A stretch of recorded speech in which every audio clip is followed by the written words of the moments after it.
Hi friends, मैं हूं श्रवण कुमार मिश्रा और आप जुड़े हुए हैं एसके ट्यूटोरियल के साथ। एसके ट्यूटोरियल के वीडियोस को देखिए, उसको लाइक कीजिए, शेयर कीजिए, सब्सक्राइब कीजिए। और इससे पहले के आगे की बात हो तो मैं आपको बताना चाहूँगा कि इससे पहले वाले वीडियोज में हमने यूक्लिड जी के एक्जॉइम्स के, उनके द्वारा दी गई डिफिनीशंस के, उनकी बुक्स के और भी जो भी था टॉपिक सारा पढ़ा हुआ था। और हम लोगों ने आगे बढ़ने के लिए एक नए वीडियो में हम लोग जुड़े हुए हैं जिसमें यूक्लिड के पोस्टुलेट्स के बारे में चर्चा करेंगे और आपके बुक में दिए गए क्वेश्चंस के बारे में भी हम यहाँ पे चर्चा करेंगे, जिससे आपके जो प्रॉब्लम्स हैं वो भी सॉल्व हो क्वेश्चन वाली और थ्योरी तो पढ़ाई जाए। तो शुरुआत करते हुए, ज़्यादा लेट ना करते हुए, मैंने पहले ही आपके वीडियो में बताया था इसके पहले वाले टॉपिक पढ़ाते समय कि यूक्लिड के जो पोस्टुलेट थे वो टोटल कितने थे? 5 थे।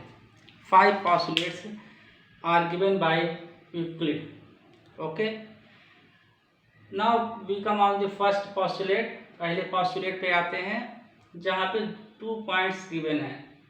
उन्होंने कहा कि अगर 2 पॉइंट दिए गए हैं तो उससे सिर्फ और सिर्फ एक ही रेखा खींची जा सकती है। यानी कि अगर एक पॉइंट ए दिया गया है, दूसरा पॉइंट बी दिया गया है, तो अगर इससे सिर्फ और सिर्फ जो है एक रेखा खींची जा सकती है और वो क्या है? A B. ठीक है। तो यानी अगर 2 पॉइंट्स हमारे पास हैं तो जो उनका पोस्टुलेट है उसके अनुसार से इन दोनों को मिलाती हुई सिर्फ और सिर्फ एक रेखा इन दोनों को मिलाएगी। ठीक है। यानी उन्होंने कहा कि 2 बिंदुओं से सिर्फ और सिर्फ जो है एक ही रेखा खींची जा सकती है। और इसके प्रूफ के लिए, यानी मैंने आपको पहले ही बताया था कि जो पोस्टुलेट होते हैं वो हमारे पास उपलब्ध साधनों के द्वारा प्रूफ ही किए जा सकते हैं या प्रूफ नहीं किया जा सकता है। एक्चुअली में मतलब वो हमारे पास जो प्रूफ होते हैं उसी से वो प्रूफ दिखाई देते हैं। ठीक है। अगर आपको पोस्टुलेट समझना है क्या होता है और लेमा समझना है, थ्योरम समझना है क्या होता है, एक्जॉइन समझना, तो आप मेरे पहले वाले वीडियोज में जा सकते हैं जिसका लिंक मैंने डिस्क्रिप्शन में दे रखा है। तो अब आगे बढ़ते हैं। पहला आपको समझ में आ गया होगा। दूसरा दिया गया है, इन्होंने कहा था कि अगर कोई रेखा ए बी दी गई है, क्या दी गई है? A B. मान लीजिए ये रेखा दी गई है। ठीक है। ये क्या है? A B. ओके। तो इन्होंने कहा कि इसके दोनों सिरों को, ये हुआ आपका ए बी। इसको हम कितना भी बढ़ा सकते हैं, जितना हम चाहें, कोई इसकी सीमा नहीं है। और इस बी को भी हम जितना चाहे उतना बढ़ा सकते हैं और इस ए को भी हम जितना चाहें इसकी दिशा में बढ़ा सकते हैं, उसका कोई लिमिटेशंस नहीं होता है। ठीक है। तो क्या हमने देखा दूसरे पोस्टुलेट में कि अगर कोई ए बी रेखा दी गई है तो बी को बी के किनारे वाले पे जितना चाहे उतना बढ़ा सकते हैं और ए को जितना चाहे उतना हम बढ़ा सकते हैं। ये उनका दूसरा पोस्टुलेट था। ओके। तीसरा पोस्टुलेट के बारे में हम लोग आते हैं। तीसरे पोस्टुलेट में उन्होंने कहा कि जो है अगर कोई सर्कल है, क्या है? कोई सर्कल दिया है, उस सर्कल के लिए अगर हमारे पास सेंटर दिया गया है, क्या दिया गया है?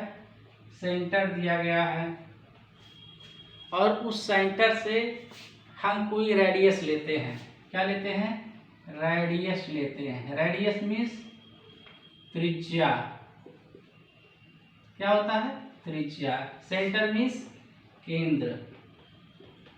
तो उसके त्रिज्या और उसके केंद्र अगर लेते हुए हम सिर्फ एक रेडियस, अगर कोई रेडियस है तो उससे एक ही सर्किल खींचा जा सकता है। अब इसका मतलब क्या हुआ? मान लीजिए हमारा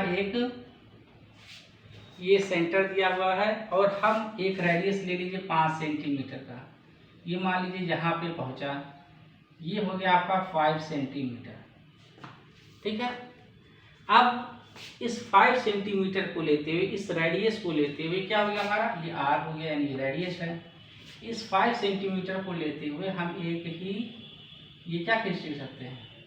एक ही सर्कल खींच सकते हैं। ये 5 सेंटीमीटर पे और कोई माप का जो है सर्कल नहीं खींचा सकता। एक ही माप का इस रेडियस पे एक ही माप का एक ही वृत्त खींचा जा सकता है, एक ही सर्कल खींचा जा सकता है। यह बात उनकी तीसरी पोस्टुलेट के रूप में जानी जाती है। यहाँ तक आपको समझ में आ गया। पहला क्या था कि ए बी 2 पॉइंट दिए गए हैं तो एक रेखा खींची जा सकती है, उससे सिर्फ एक ही है वो यूनिक जो है लाइन होगी। दूसरे क्या था कि अगर ए बी एक लाइन दिया गया तो बी के एक किनारे को हम उसके साइड में कितना भी बढ़ा सकते हैं इन्फिनाइट तक, और ए को भी जितना चाहे उतना बढ़ा सकते हैं, कोई उसकी लिमिटेशंस नहीं होती हैं। और तीसरा, अगर उसके पास कोई एक निश्चित रेडियस दिया गया तो उसके सेंटर से उस रेडियस की माप का सिर्फ एक ही जो है सर्कल खींचा जा सकता है। ठीक है, ये उनके 3 पास्टुलेट हो गए।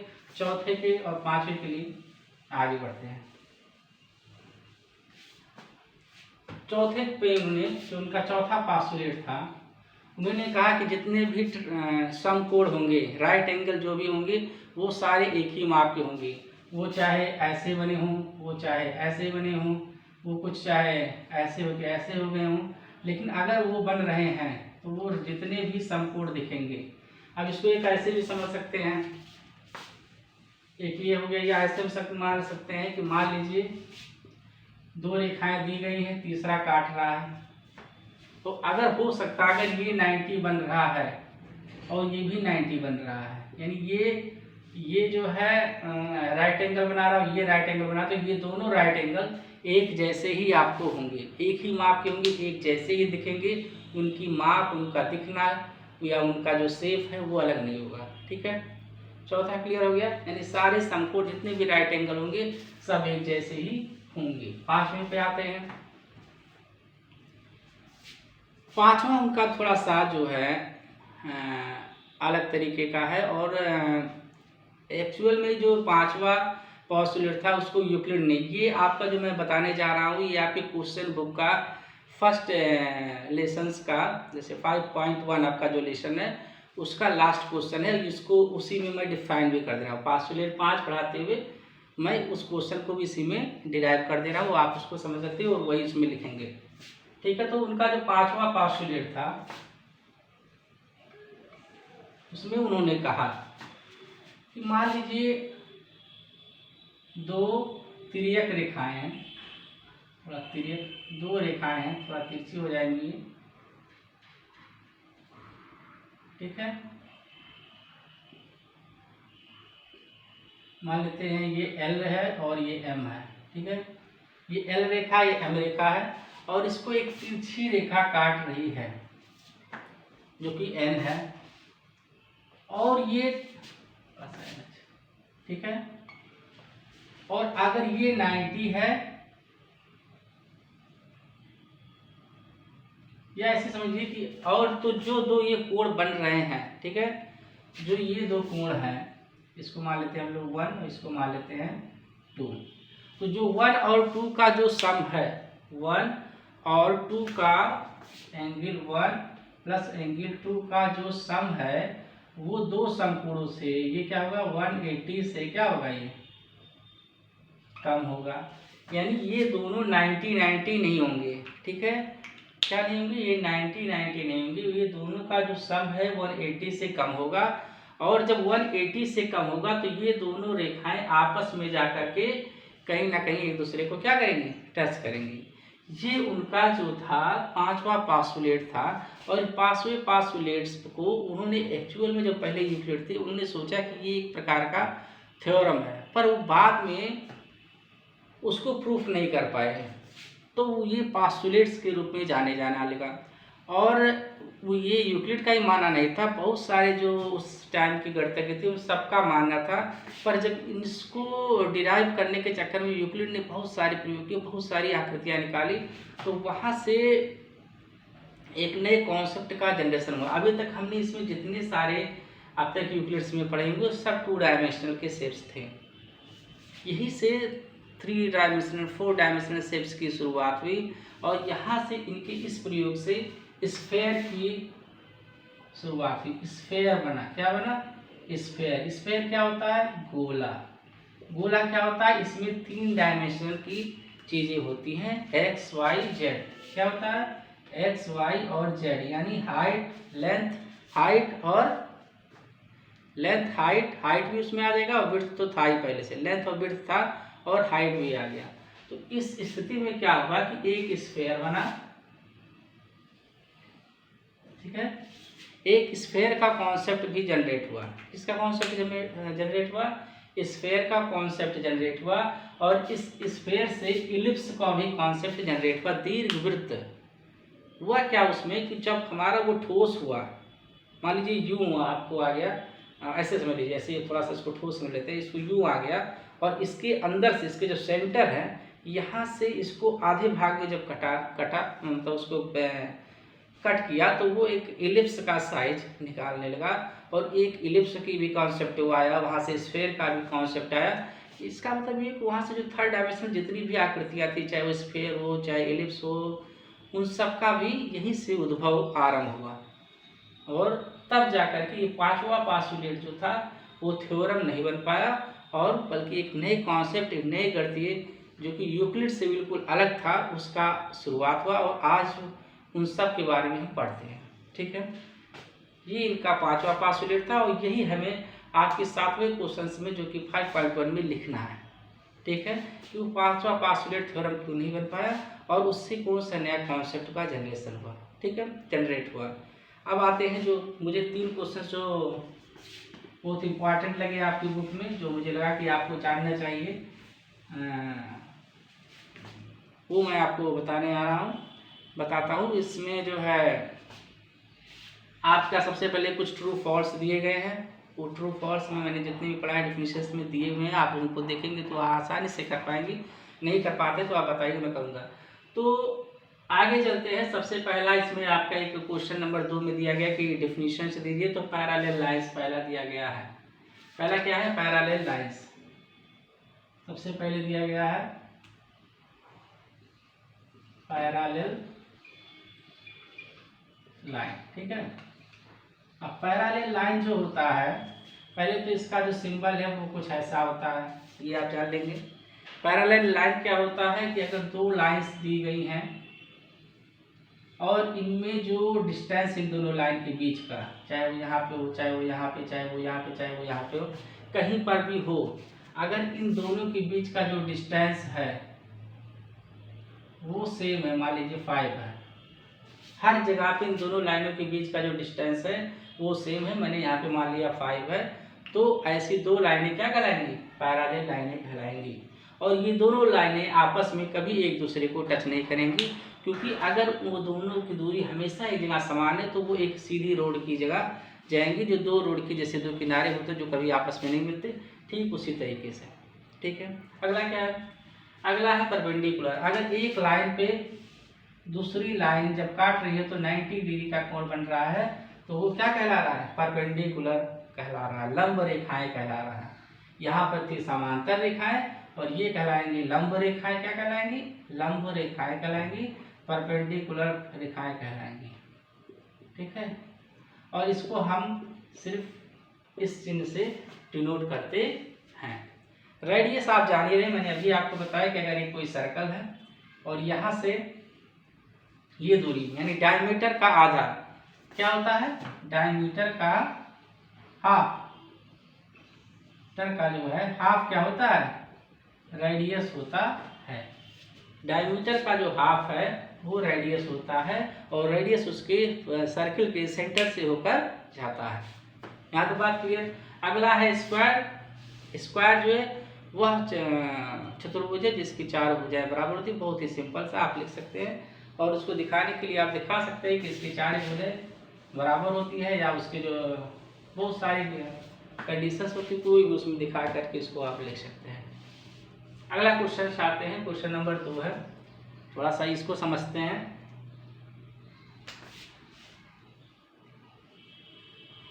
क्वेश्चन ये शायद आपकी बुक में क्वेश्चन नंबर हो सकता है 4 दिया गया हो।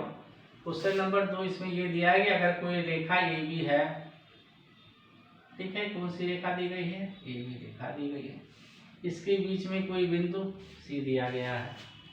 ठीक है, ये बात क्लियर हो गया। और दिया गया है, और ये क्या गिवन है? और हमारे पास गिवन है कि अगर AC बराबर है BC के, क्या है? AC बराबर है अगर BC के, ठीक है, तो हमें प्रूफ करना है कि जो AC है, हमें प्रूफ, ठीक है, तो हमें प्रूफ करना है कि AC जो है वो हाफ AB के बराबर होगा। तो हमें यहाँ पे करना क्या है? कुछ नहीं करना है, जो हमारा AB होगा, ये जो टोटल दूरी होगी यहाँ से लेकर के यहाँ तक की, इसको हम लोग ए बी बोलेंगे। क्या बोलेंगे इसको? ए बी बोलेंगे। तो जो ए बी बराबर होगा ये इतनी दूरी और प्लस इतनी दूरी होगा, यानी ए सी और प्लस बी सी के बराबर होगा। अब यहाँ से हम क्या कर देंगे, ये ए सी, क्योंकि हमको ए सी में लाना है तो इसको नहीं टच करेंगे, ए सी लिख देंगे। अब चूंकि बी सी भी किसके बराबर है? ए सी के बराबर है, तो हमने ए सी लिख दिया।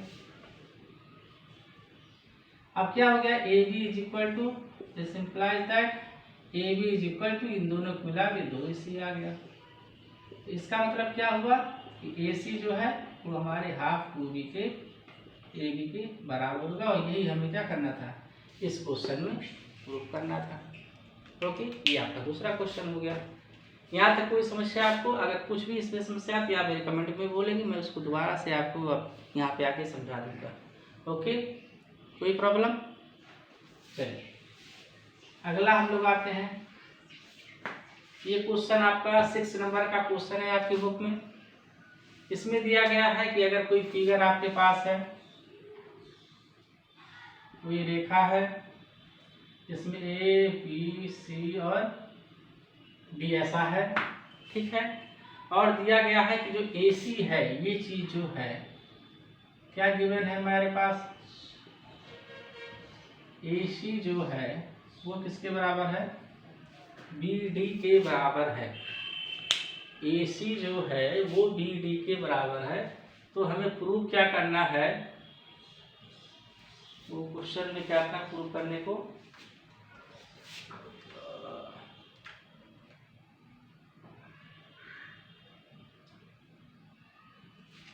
प्रूव करना है आपको। हमें इस क्वेश्चन में दिया गया था, प्रूव करिए कि A B is equal to C D. तो हमें प्रूव करना है इस क्वेश्चन में, क्या प्रूव करना है, प्रूव कीजिए कि A B is equal to C D. A C बराबर बी डी दिया गया है, तो हमें प्रूव करना है कि जो ए बी है वो सी डी के बराबर है, ठीक है। तो हमें यहाँ से करना क्या है, हम जो ए सी दिया गया है इसको हम लोग लिख सकते हैं कि ए बी, इसी को ले लेते हैं यहाँ से, क्या दिया गया है इसको उठा लेते हैं, गिवन दैट आंसर में लिखेंगे, गिवन क्या दिया गया है, A C is equal to B D. अब ए सी को हम लोग क्या लिख सकते हैं, यहाँ से ए सी को ये कितना, ये लिख सकते हैं और ये लिख सकते हैं, तो ए बी और प्लस बी सी लिख सकते हैं। बी डी को क्या लिख सकते हैं, B C plus C D लिख सकते हैं, ठीक है। अब यहाँ सब देख रहे हैं कि बी सी है, ये कट जाएगा आपका, बचा क्या हमारे में, दिस इंप्लाइज दैट कि ए बी जो है वो सी डी के बराबर है, और यही आपको यहाँ पे प्रूव करना था, ठीक है। ये आपका क्वेश्चन नंबर 6 दिया गया होगा, ठीक है। और इसके बाद पे आपके अगर कोई भी प्रॉब्लम है, समस्या, ट्रू फॉल्स में कोई दिक्कत आ रहा है, जो कि 90% या हो सकता है 100%, मैंने शायद क्वेश्चंस को देखा और उन्हें बताया है, आप थोड़ा वीडियो देखेंगे तो एकदम क्लियर दिख जाएगा। अब इसके बाद अगर आपको कोई इस चैप्टर में प्रॉब्लम्स आती है, कुछ समझ में नहीं आ रहा, तो आप कमेंट बॉक्स में जाके कृपया मुझे बताएं, मैं आपको समस्या का समाधान करूँगा। और इसके साथ ही यूक्लिडियन ज्योमेट्री 9th का खत्म हो चुका है, चैप्टर 5 जो था। और अगर आपको इसमें कोई समस्या है तो प्लीज़ मुझे बताएं, और वीडियो अच्छा लगा तो इसको लाइक, शेयर और सब्सक्राइब करें, और ज़्यादा से ज़्यादा को लोगों के पास इस जानकारी को पहुँचाएं कि एसके ट्यूटोरियल में बहुत सारा अच्छा नॉलेज दिया जा रहा है, और सब लोग इसके साथ जुड़े। Thank you very much.